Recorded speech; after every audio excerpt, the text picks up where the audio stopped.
Hey guys, welcome back to my YouTube channel. तो आज हम ड्रैगन कोड सीरीज को फिर से कंटिन्यू करने जा रहे हैं। तो जैसे कि हमने प्रीवियस एपिसोड में देखा था, टीचर बोलता है कि मैं टांग्स एक्ट का भी मेंबर हूँ और शर्क में भी टीचर हूँ, तो मैं तुम्हें इनवाइट कर सकता हूँ टांग्स एक्ट में ज्वाइन करने के लिए, और तुम मुझे वहाँ पे एज अ टीचर वर्शिप कर सकते हो। मैं तुम्हें फ्री में सिखा दूंगा टेक्निक्स को। सनी बोलता है क्या सच्ची मुझे ऐसा भी हो सकता है? तो एपिसोड नंबर 52 की स्टार्टिंग होती है। टीचर बोलता है कि अपने जो बैज है उसको अपने पास ही रखो, बेटर चॉइसेस तुम्हें बाद में मिलेंगी तुम्हारी फिजिकल हेल्थ के लिए, पर पहले जो चीजें नॉर्मली लर्न हो सकती है उन्हें लर्न करो। स्पेशल एक्सचेंज के लिए तुम अप्लाई कर सकते हो, मैं तुम्हें लेके जाऊंगा वहाँ पे। सनी बोलता है ठीक है टीचर, मैं तुम्हारी बात सुनूंगा और इंस्ट्रक्शन को सुनूंगा। टीचर बोलते रुको एक मिनट, मैं कुछ देना चाहता हूँ तुम्हें। वो ऐसे ढूंढ रहा होता है, वो बोल रहा होता है कहाँ पे है। जॉनी सोच रहा होता है ऐसा लग रहा है कि मैंने सही चॉइस की है। इस टाइम मैंने काफी सारी चीजों को सेव कर लिया और मेरा ज्यादा चीजें यूज नहीं हुई यहाँ पे। प्रोफेसर आता है वहाँ पे और बोलता है कि इसे अब तुम अपने मेडिटेशन रूम में रखना, इसे ओपन तभी करना जब तुम प्रैक्टिस करोगे, बाकियों के इसके बारे में मत बताना, ठीक है? तुम समझते हो। एक ब्लैक बॉक्स टाइप होता है। जॉनी उसे पकड़ लेते और बोलता है टीचर ये क्या चीज है? टीचर बोलता है जो ब्लैक बैज है शर्क अकेडमी का, वो ट्री ऑफ एटर्निटी के ब्रांचेस से बना होता है। टीचर बोलते हैं ब्लैक बैज है शर्क अकेडमी का, ये ट्री ऑफ एटर्निटी की ब्रांचेस से बना हुआ है।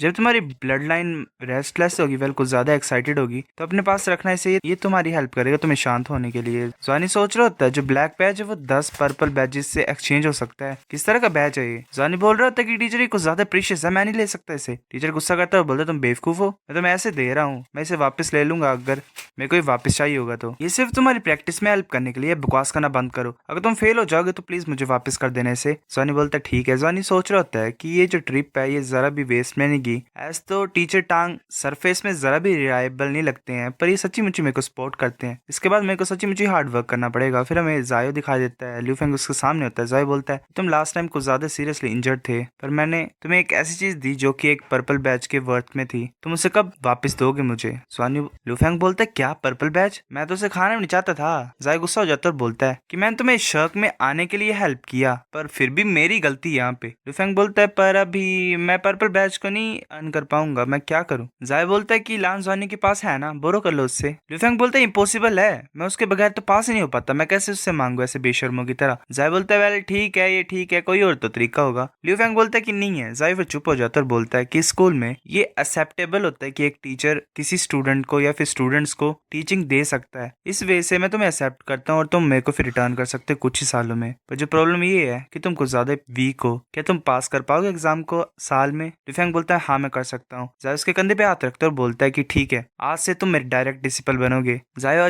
ल्यूफेंग अजीब सा मुंह बनाता है। जायो गुस्सा होता है और बोलता है क्या ये कैसा एक्सप्रेशन था तुम्हारा? तुम नहीं चाहते ऐसा? अगर तुम नहीं मतलब मेरे स्टूडेंट बनना चाहते हो तो तुम मेरे बैच को रिटर्न कर दो। ल्यूफेंग बोलता है कि वेल हाँ मैं चाहता हूँ। जायो गुस्से से बोलता है मेरे को टीचर बोलो। ल्यूफेंग बोलता है टीचर। ल्यूफेंग बोलता है उस दिन तुमने मेरे को क्या दिया था? जायो बोलता है कि वो पेटल थी 100,000 ईयर ओल्ड, पहले एक प्लांट का नाम है, बहुत खतरनाक से मैं ले पा रहा हूँ, वो तुम्हारी इंजरीज को ट्रीट करने के लिए दिया था मैंने तुम्हें। फिर हमें डीन का ऑफिस दिखा देता है। वहाँ पे डीन वेल वो रेड हेयर वाली डीन होती है। वो बोलती है कि फैटी तुम क्या देख रही हो? क्वानली बोलता है डीन आई वेल मैं कुछ नहीं देख रहा था। डीन बोलती है कि क्या तूने डिस्कवर कर लिया कि तुम अपने खुद के समन्स के साथ फ्यूज हो सकते? क्वानली बोलता है हाँ, जब मेरी स्पिरिचुअल पावर स्पिरिट सी रेलम में ब्रेक थ्रू कर रही थी वेल 500 पॉइंट से आगे, तब ऐसा हुआ। डीन बोलती है कि मेरे सामने झुको। क्वानली बोलता है क्या? डीन बोलते जल्दी करो, मैं तुम्हें एक्सेप्ट करती हूँ एज अ डायरेक्ट डिसिपल, मेरे को तुम्हारी ब्लड लाइन को स्टडी करना पड़ेगा, ये इंटरेस्टिंग है। क्वानली बोलता है ठीक है। वो फिर ऐसे ही लेट जाता है, वेल माथा टेक लेता है एक तरह से। डीन बोलते क्या कर रहे हो तुम? क्वानली बोलते कि तुमने मेरे को बोला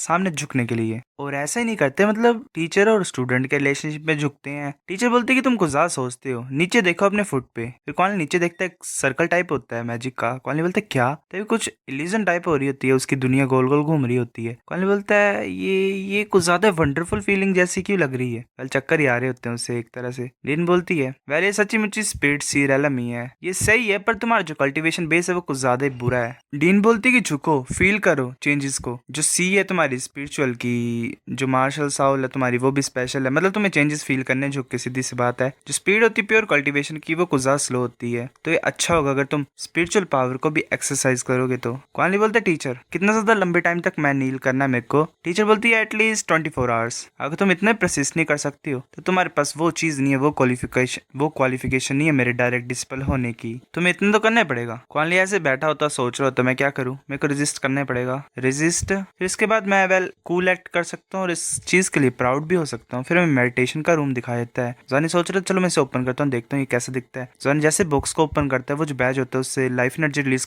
हो रही होती है। जॉनी सोच रहे थे तो कुछ ज्यादा रिच लाइफ एनर्जी है। एक नई तरह की फीलिंग मेरी बॉडी में आ रही है। ये जो वर्टेक्स है मेरी चेस्ट के अंदर वो भी चेंज हो रहा है। वो फिर कुछ ज्यादा फास्ट तरीके से एनर्जी को ऑब्जॉर्व कर रहा होता है और रोटेट कर रहा होता है। जॉनी सोच रहा होता है कि जो स्पीड है रोटेशन की वो थोड़ी सी स्लो हो गई है और ऐसा लग रहा है कि जो ब्लड वर्टेक्स है वो ओवरवेलम्ड हो गया वह एक तरह से। वो काफी एनर्जी को ऑब्जॉर्व कर रहा होता है। जॉनी हैरानी से बोलता है क्या? ऐसे जॉनी की गोल्डन और सिल्वर जो एनर्जीज होती हैं वो बाहर निकल आती हैं बॉडी से। जॉनी सोच रहे दोनों जो गोल्ड और सिल्वर एनर्जीज है वो आपस में सेपरेट हो गई और खुद बाहर निकल गई। वो दोनों एनर्जी जाती हैं और उस ब्लैक बैच को पकड़ लेती हैं। जॉनी की आइज भी एक गोल्डन हो जाती है और एक सिल्वर हो जाती है। जॉनी बहुत जोर से चिल्लाता है और एनर्जी को ऑब्जॉर्व कर रहा है तो उसके क्लॉथ भी फट जाते हैं। मतलब हमेशा शर्ट ही फटती है। जॉनी सोच रहे थे नहीं ये तो कुछ ज्यादा फास्ट तरीके से ऑब्जॉर्व हो रहा है। जो ब्रेथ है ब्लड की वो भी इंक्रीज हो रही है कुछ ज्यादा फास्ट तरीके से। जॉनी ऐसे चिल्ला रहा होता है, उसके वेन्स भी मतलब दिख रही होती हैं सामने। जॉनी सोच रहा था अगर ऐसे कंटिन्यू होता रहेगा तो मैं फूट जाऊंगा इस एनर्जी के साथ। वो सोच रहा था नहीं नहीं। फिर ऐसे सडनली जो लांस जॉनी की स्पिरिचुअल सी थी वो चेंज हो गई। पहले हमें सच में सी दिखाई देती है। जॉनी सोच रहा होता है जो कंट्रोल है मेरे मेंटल पावर को वो वापस आ गया है। मेरे को ब्लड लाइन एनर्जी को वापस पाना पड़ेगा। जो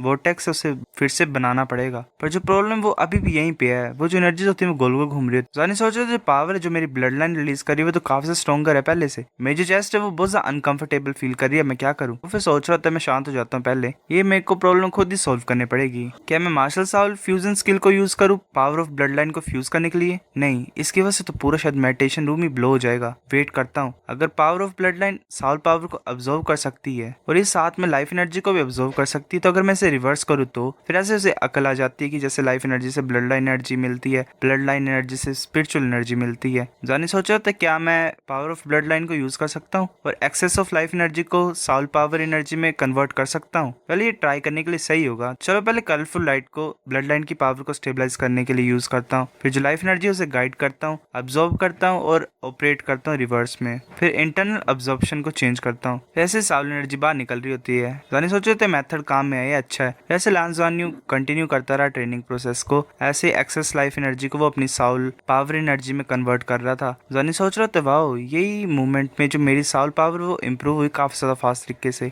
ये तो सिंपली शॉर्टकट है प्रैक्टिस करने का। फिर बोलते रुको, जो ब्लैक बैज होता है वो अपनी सारी एनर्जी को खो चुका होता है। जॉनी सोच रहा था मैं तो डर ही गया था, पर ये रिप्लेनिश कर रही लाइफ एनर्जी को वेल आउटसाइड वर्ल्ड से। मैं ये सोच रहा था कि ये टूट गया मेरे द्वारा। वेल जो लाइफ एनर्जी है वो उसने अब्सॉर्ब कर ली। फिर जो ब्लैक बैज होता है ये आउटसाइड से भी अब्सॉर्ब कर पाता है, रिचार्जिंग की तरह एक तरह से। जॉनी सोच रहा था सही है, मैंने एक अच्छा कल्टिवेशन मेथड को फाइंड कर लिया जो मेरे को सूट करता है बेस्ट तरीके से। जो डिकम्पोज ब्लड लाइन एनर्जी होगी वो फ्यूज हो जाएगी, मेरी साउल पावर ऐसे फास्ट तरीके से इंप्रूव होगी। वेल एक तरह से लाइफ एनर्जी को ये यूज कर पा रहा है ब्लड लाइन पावर को इंक्रीज करने के लिए और साथ में ही साउल पावर को भी।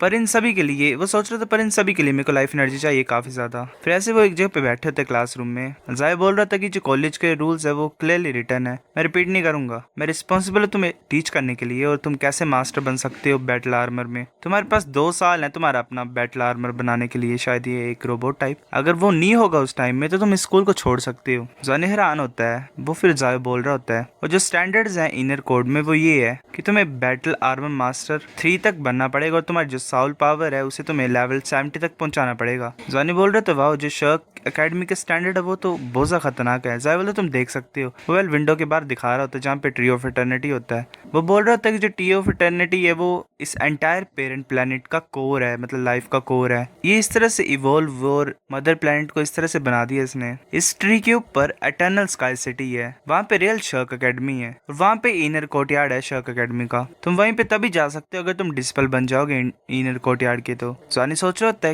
क्या इनर कोर्टयार्ड इटर्नल ट्री के ऊपर है? एक बच्चा बोल रहा था क्या सिटी है वहाँ पे? इटर्नल स्काई सिटी, वो लेजेंड वाली। जाय बोलता है कि हमने कुछ ज्यादा ऑफ टॉपिक बातें कर ली हैं, चलो अब क्लास को स्टार्ट करते हैं। चलो मैं तुम्हें ब्रीफली बताता हूँ कि प्रोसेसेस क्या होती हैं बैटल आर्मर को बनाने की। डिजाइनिंग, फोर्जिंग, एनग्रेविंग और कोर सर्कल वगैरह। जॉनी सुन रहा होता है। जाय बोलता है कि इन 2 सालों में तुम चूज कर सकते हो अपनी सेकंड जॉब को जिसे तुम स्टडी करना चाहते हो और एक सर्टेन लेवल में तुम पहुंच सकते हो, पर एटलीस्ट इस साल में तुम्हें करैक्टर बैटल आर्मर तो बनाना ही पड़ेगा। और ऐसा ही है, क्लास को एंड होने से पहले हम क्लास लीडर को चूज करेंगे। लांजानी तुम क्लास लीडर होगे, युआनन तुम वाइस होगे, ठीक है। जो पोजीशन होगी क्लास लीडर की वो हर मंथ चेंज होगी। 1 साल बाद सभी ऑफिशियल क्लास लीडर के लिए वोट करेंगे, ऐसे भी क्लास एंड हो जाती है। जानी बोलते टीचर क्वानली ने छुट्टी के लिए बोला था, क्या वो ठीक है? जाय बोलता है कि उसके मेंटर ने उसे परमिशन दी है लीव के लिए, वो किसी तरह की स्पेशल ट्रेनिंग कर रहा है, तुम चिंता मत करो। फिर ऐसे आफ्टरनून में लान जानयू टांग जैनहुआ के साथ एक्सचेंज सेंटर में गया शर्क अकेडमी के। वो वहाँ पे पहुंच जाते हैं। Guest room